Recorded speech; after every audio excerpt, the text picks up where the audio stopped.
تەکنەلۆجیای زانیاری ئەو بەشە گرنگەیە چۆتە قۆڵایی بەشی هەرە زۆری سێکتەرەکانی ژیان لەم سەردەمەدا. ئێمە لەو بەشەدا خوێندکار ئامادە دەکەین تاوەکو بتوانێت کارکتەرێکی دیار و سەرەکی ناو ئەو دامەزراوە بێت کە کاری تێدا دەکات.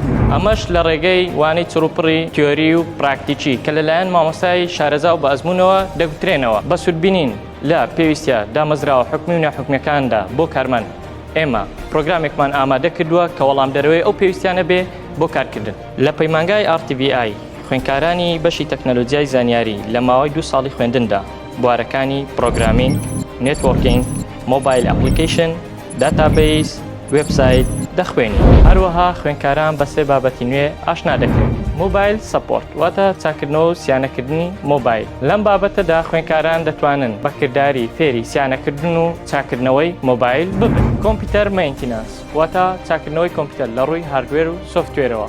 خوێندکاران بەکردداری فێر دەکرێن. مۆبایل تاوەر واتە تاوەری مۆبایل. لەم بابەتەدا خوێندکاران بەکردداری چۆنیەتی پەیوەندیەکانی مۆبایل لە ڕێگەی بورجەکانەوە فێر دەکرێن. هەروەها چەندین بابەتی تری گرنگ دەخوێندرێن. ئەمە پەیامی بەشی تەکنەلۆجیای زانیاریە بۆ دەرچوانی قۆناغی 12 چاڕوانی دیداری ئێوەی.